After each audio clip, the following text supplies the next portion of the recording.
Ah, Yann, comment ça va? Allô? Oui, bonsoir. Oui, bonsoir mon grand oncle, ça va bien et toi, le grand Oui, maître? par la grâce de Dieu, tout va très bien.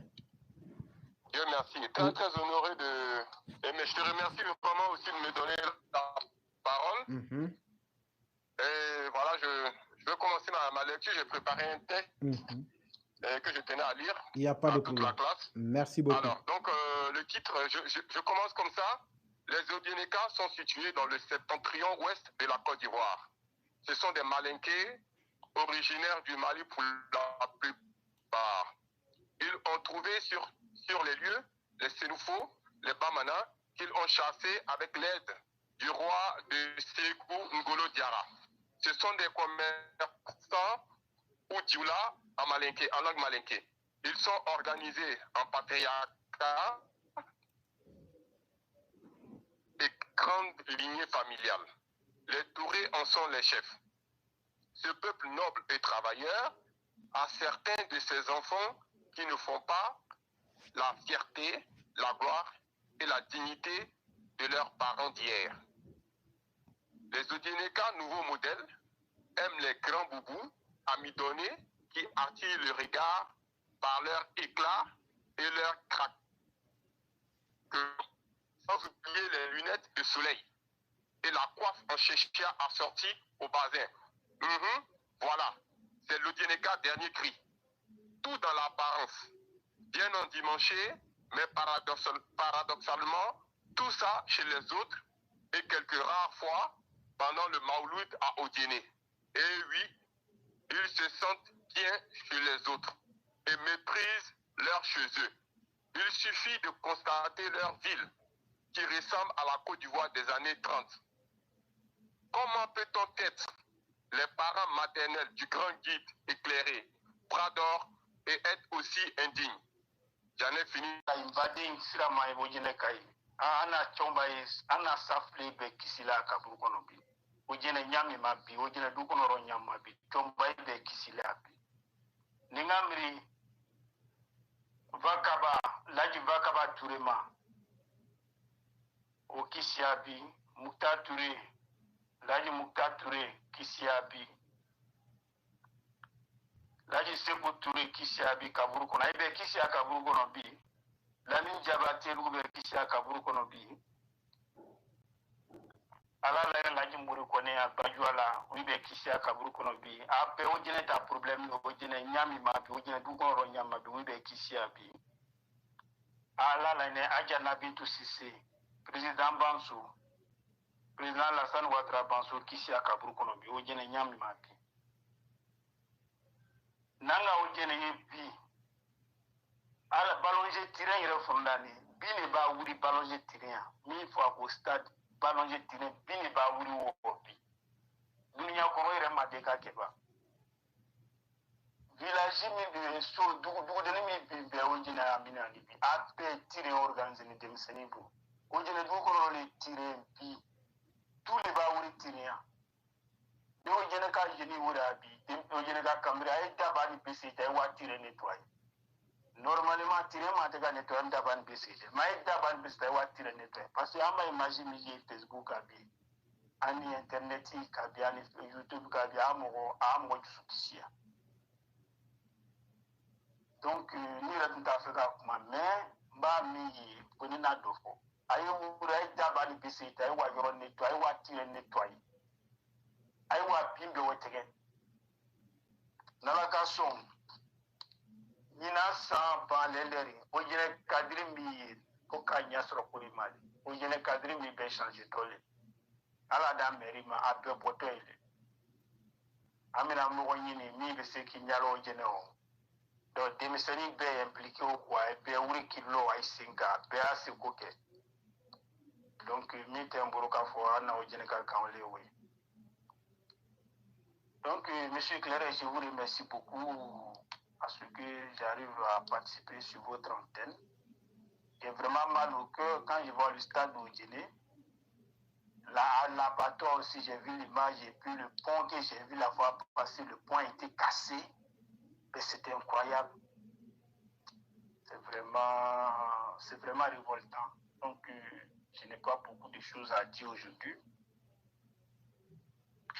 nos ancêtres pleurent aujourd'hui. Nos ancêtres étaient des braves. Ils ont beaucoup travaillé pour gêner. Nos ancêtres ont beaucoup travaillé. Mais aujourd'hui, bon, je n'ai rien compris. On ne comprend pas ce qui se passe à Guinée aujourd'hui. Donc, c'était mon point de vue. Dis-moi où tu veux aller, je te dirai, regarde d'abord d'où tu viens. Parce que c'est avec le bagage que tu transporteras que tu pourras aller devant. Voilà un peuple qui oublie ce qui est fondamental dans son existence. Vous pensez que c'est chose facile d'avoir une terre? Vous pensez que la guerre qui se passe en Ukraine là, vous pensez que les raisons qu'on vous donne là, c'est toutes les vraies raisons? Vous ne savez pas que c'est une guerre d'annexion territoriale et je ne rentrerai pas dans plus de détails que ça. Parce qu'il y a des sujets qui sont glissants dans ce monde-là. Mais actuellement, il y a un peuple là qui veut, ils savent que là où ils sont, ils ne vont pas rester. Ils sont en train de faire un deal, cette guerre-là, c'est pour occuper ces territoires-là. Je ne rentrerai pas dans d'autres détails plus que ça. Vous avez déjà une terre, vous laissez ça. Et chaque jour, vous vous faites insulter sur la terre des autres. Voilà un peuple, on lui dit, va chez lui, c'est celui qui lui fait mal. Alors que tout peuple digne doit taper sa poitrine pour dire, je vais chez moi. Le jour que vous n'aurez plus de chez vous, vous allez devenir comme le peuple qui s'était habitué à tuer les prophètes et à qui Dieu a fait la promesse, vous allez être des gens errants sur la terre et vous, partout où vous passerez, le bruit vous suivra. Ne me demandez pas de rentrer dans les détails. Et donc, si c'est ce peuple, si c'est à ce peuple-là vous voulez ressembler, continuez à faire ce que vous êtes en train de faire. Et vous allez disparaître parce que vous n'aurez rien à donner aux autres. Parce que partout où vous serez des étrangers et vous serez en minorité. C'est ce jour-là vous comprendrez qu'il aurait été mieux que chaque peuple mérite sa terre. Et c'est ce que Samori a dit aux colonisateurs quand ils sont venus et qu'ils ont demandé à son premier fils d'aller en France. Beaucoup de personnes ne connaissent pas, mais je vais vous dire ça. Le premier fils de Samori a eu à le tuer. Parce que quand il est parti en Occident et qu'il est revenu, il est venu, il a dit ce qu'il a ressenti à Samori avec beaucoup d'honnêteté et d'objectivité. Mais Samori n'a pas accepté. Mais qu'est-ce que Samori a toujours recommandé et toujours dit aux Occidentaux?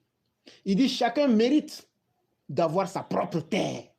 Chacun mérite, selon les liens et les limites que Dieu a tracés, que chaque peuple demeure sur son continent.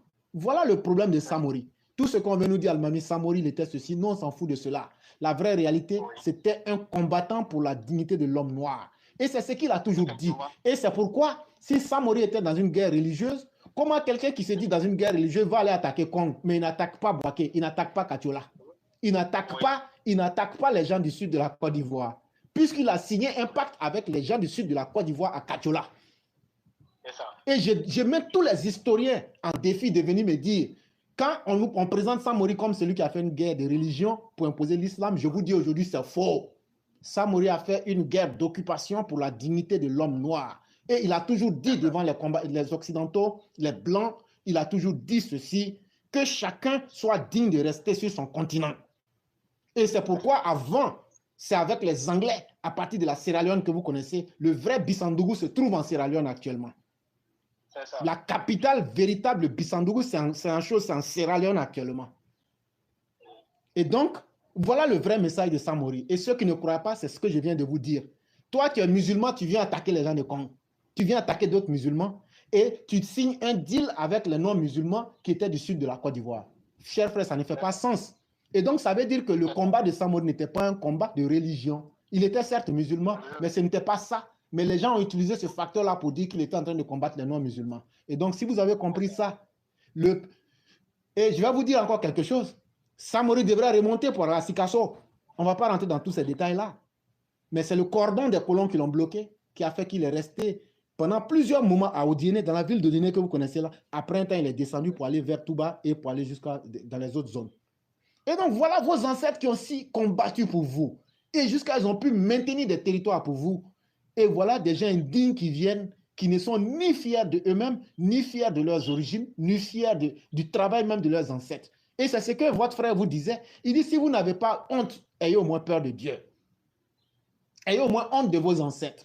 Respectez au moins la souffrance de vos ancêtres. Mettez cette terre que vos ancêtres ont durement acquis et maintenue faites l'effort de les rendre dignes.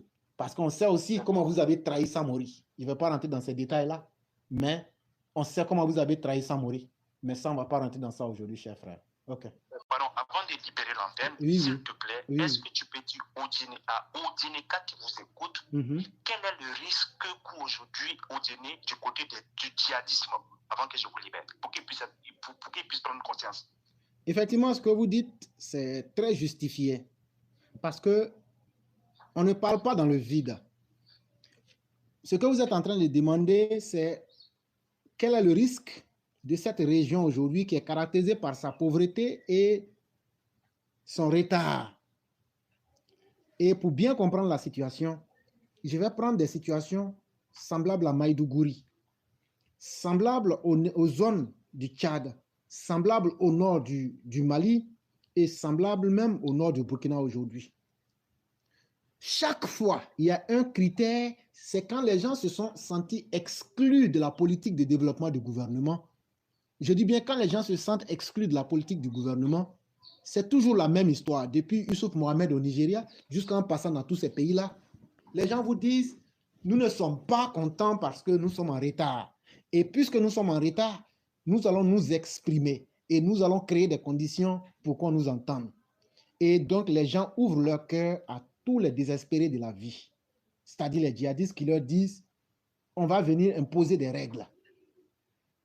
Alors qu'aujourd'hui, quand on regarde le sous-développement, l'aspect moyenâgeux dans lequel les cadres d'Oudjeno ont plongé cette région-là, cher frère, je te dis en toute sincérité, aujourd'hui, si le djihadisme doit commencer quelque part, et si le djihadisme doit prospérer quelque part, ça sera au Guinée. Je suis désolé de te le dire, hein, parce qu'aujourd'hui, là, personne n'aime la pauvreté. Naturellement, même l'être humain même aspire toujours à aller là où il y a le mieux. Toute la Côte d'Ivoire est en train de se développer. Et là où on parle de pauvreté, il y a une limitation des mentalités. Ça veut dire que les esprits ne sont pas ouverts. Quand vous inscrivez votre population dans un sous-développement mental, dans un sous-développement infrastructurel, dans un sous-développement culturel même, je dirais aussi, tous les djihadistes et les mauvais brigands de la vie vont venir essayer leur chance. Et je t'ai dit aujourd'hui, n'eût été la dextérité du chef de l'État et du ministre de la Défense. Un moment, tu te souviens, j'avais dit que les gens voulaient déstabiliser la Côte d'Ivoire à partir de l'Ouest. Est-ce que tu sais, en réalité, je vais dire aujourd'hui, puisque la menace est passée, est-ce que tu sais que c'était des groupes djihadistes? Mais à l'époque, on ne pouvait pas dire ça aux gens. Mais ils avaient dit comme ça qu'il fallait attaquer et prendre au moins les grandes villes frontalières à partir de la frontière de la Guinée et si possible se rapprocher au maximum d'Odiéné. Et quand c'est comme ça, politiquement parlant, ça allait jouer un coup dur sur le chef de l'État parce qu'ils allaient tout faire pour prendre Béléban, qui est un exemple. Et non seulement ça, ça allait leur permettre de pouvoir occuper le cercle du Wassoulou. Beaucoup de personnes ne savent pas de quoi il est question. C'était un cercle virtuel que Samori avait tracé pour mettre un certain nombre de populations là-dedans. Un jour, peut-être, je vais t'expliquer cette histoire-là. Voilà. Et donc, ça allait leur permettre d'accélérer la création du royaume du Massina parce qu'à partir de ce cercle virtuel-là, ils allaient pouvoir réactiver toutes les autres bases des Peuls et des djihadistes. Tu vois, parmi vous les Malinqués, il y a des Sangaré, il y a des Sidibé, il y a, etc. Ce n'est pas fait gratuitement. C'est tous ceux-là qui partagent un lien, ce sont les descendants de Peul. Et donc, Samori, parce que lorsque j'ai une fois parlé du Fouta Toro, où les Malinqués et puis les Fulani les Poulards avaient décidé, ils ont arraché cette région-là et ça devait être une zone de libre-échange.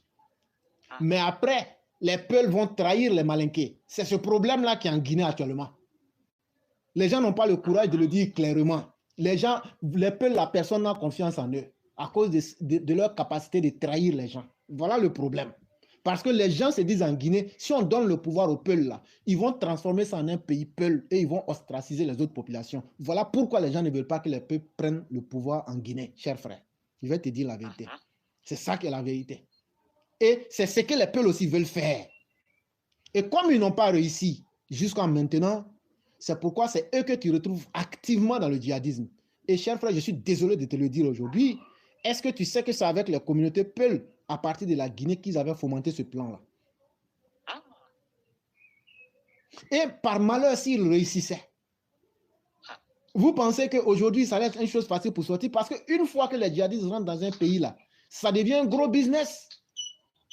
Oui, et vous, les cadres de Djenné, vous êtes là, vous dormez comme si le monde était en 1980 ou même en 1970, comme s'il n'y a rien. Ou bien si votre région est attaquée là, est-ce que c'est Kong qui a attaqué? Ça, il faut qu'on vous dise ça. Hein?